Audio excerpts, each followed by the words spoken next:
Back to the daily grinding. Y'all know we gotta talk about this, but before we do, make sure you hit subscribe if you're new and hit thumbs up if you're not a baby back bagel biting B word, cause you know what time it is. It's full time. MMA.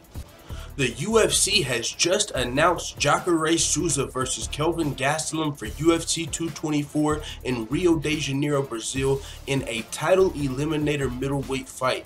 This fight is definitely going to be for a #1 contender fight. If you think about how the middleweight division is shaking out right now, we know George St. Pierre recently vacated the title, which made Robert Whittaker the unanimous or the undisputed middleweight champion. Well, Luke Rockhold and Yoel Romero just fought for the interim title. Yoel Romero won after missing weight, so even though Yoel Romero doesn't have the interim title around his waist, it's the next title fight for Robert Whittaker. His first defense is supposed to be versus Yoel Romero. Now, who's going to be the #1 contender after these guys fight for the title? Well, the guy with the best case after this fight is going to be the winner of this fight, because it was out of 3 guys. It was out of Chris Weidman, Kelvin Gastelum, and Jacare Souza, if Yoel Romero's getting the next title shot. And Chris Weidman, he's dealing with a hand injury, I believe, and these 2 guys are both coming off of wins. Kelvin Gastelum coming off of a win over Michael Bisping, a knockout win. Might have a little asterisk there. Michael Bisping took the fight short notice, was just coming off that loss to George St. Pierre. But either way, Kelvin Gastelum's coming off of that big win over Michael Bisping.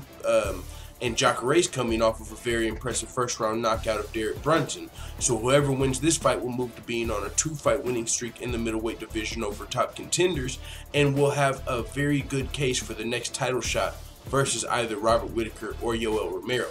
Now, the only person with a case is Chris Weidman, but since he's going to be inactive, I think the winner of this fight will definitely be moving on to become the #1 contender.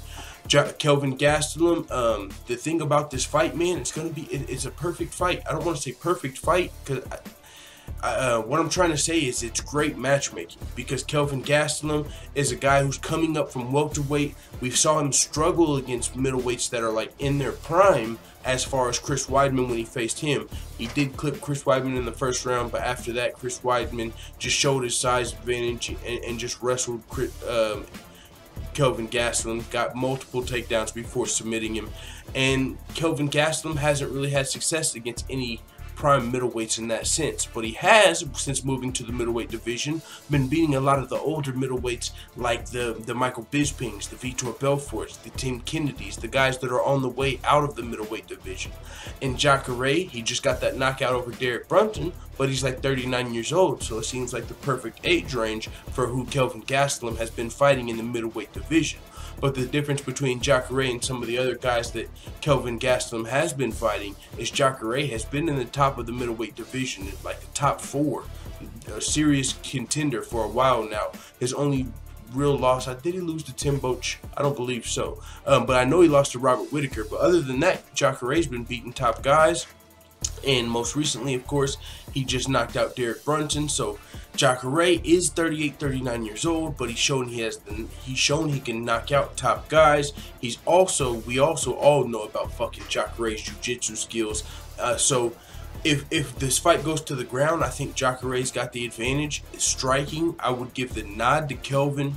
You got to assume Jacare is going to be the bigger fighter coming into this fight, but it's going to be a hell of a fight. There's not a favorite off the top of my head. I don't look at this and go, oh, Kelvin Gastelum's about to beat another older middleweight, and I don't look at this and go, Jacare's just about to dominate Kelvin Gastelum like Chris Weidman arguably did.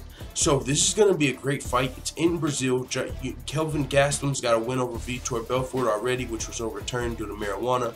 But, you know, he's already beat a Brazilian legend. This could be the second Brazilian legend he beats in Brazil. So, you know, he's definitely not going to have the crowd on his side. Kelvin Gastelum, Jacare, big fight for Brazil. And UFC 224 is actually starting to, you know, become pretty stacked. You know what I'm saying? We've got Vitor Belfort versus Lyoto Machida announced. We've also got Cesar Ferreira going to be fighting Carl Robinson. Cesar Ferreira just got that, win over Jared Gordon. Very impressive first round or second round. I think it was first round where he got, his hand behind his back, the chicken wing, and was just pounding on him.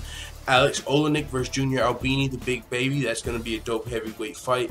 And then also there's Amanda Nunes versus Raquel Pennington, rumored for that card. Another Brazilian champion that may be defending her belt on home soil. So UFC 224, even when the UFC just goes to Brazil on Fox Sports 1, they usually stack the card and make it one that all fight fans are going to want to watch. So I can only imagine that this UFC 224 in Brazil is going to start getting more and more stacked as it gets closer to that date. But with that being said, Jacare Souza versus Kelvin Gastelum is official for UFC 224. You heard it here first, and if not, you heard it here second. Let the full-time family know what you think in the comments. And as always, thanks for watching this video. If you enjoyed this video, make sure to hit the subscribe button and also hit the notification bell right next to it so you're notified every time I upload a video. I'm out. Da da da da da. It's the motherfucking DOG.